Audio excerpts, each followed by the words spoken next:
So Jeff, what have been, from your perspective, the biggest security challenges around securing work in a work from anywhere IT environment?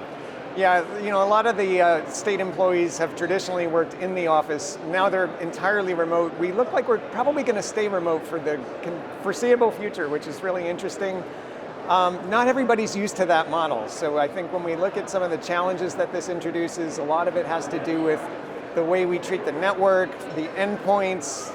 Obviously a home network is not going to be at the same standard as a state network. So all of these kind of problems we have to worry about. We also have to worry a little on the cultural side, right? Like as an example, in the state, typically people are warning each other if they see a phishing email, and that's not as easy to do now. So there's a lot of that kind of cultural thing that we have to worry about. Really looking at endpoint security, encryption, training and awareness, just making sure that we're really keeping people in the loop, making sure that they know how to report a security incident. I can't stress that enough. Like, if they don't know anything else, they need to know how to, if you see something, say something. And that's really one of the things that we stress a lot in the training and awareness program that we do. That's great.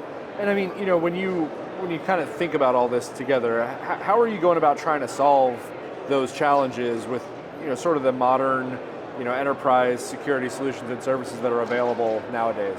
Yeah, great question. The number one change that we made that really had a huge impact was multi-factor authentication. We used to have business email compromises on a routine basis. That was really not a good position to be in. We have now since made everyone multi-factor, no exceptions. And it's an arms race. I mean, it's comparable to we're in a casino right now.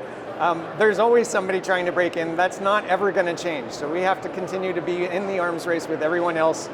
We had to make some modifications to our multi-factor. I mean, people have started to attack that now. We went from several attacks a week down to 0, and now we're back up to a couple here and there. So we have to continue evolving as the threat evolves with us.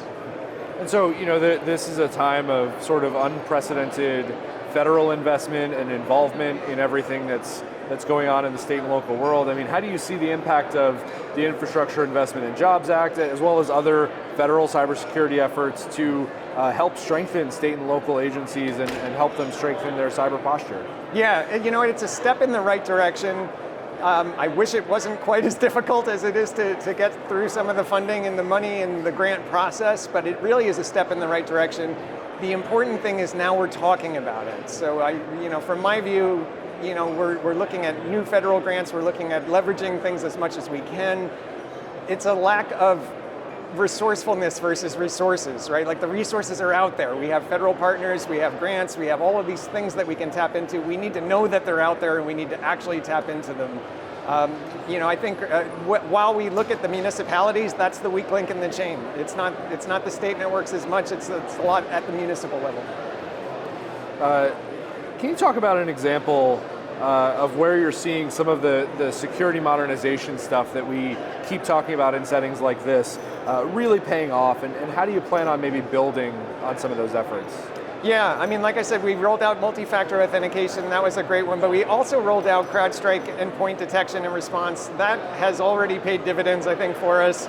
It's also given us unprecedented visibility into our environment. We're in the midst of centralizing IT. Some of this is the first time we've ever really shown a light on things. So, now we know what the problem is and we have to go out and fix it. But, it's, again, a step in the right direction. Really modernizing a lot of the platforms and how we operate, the importance of the internal network, which is now not as important as it used to be, and how we rethink network security is going to be really critical in making this model work. We're, like I said, I think largely going to remain remote. We now see this as a hiring advantage for us. So I think from that perspective, employees love it, but we have to figure out and make sure that we're securing things the right way. And then also, again, reaching out through federal grants, MSISAC, all our federal partners, and making sure that we're leveraging what's out there, whether it's grants, resources, applications, whatever we can tap into.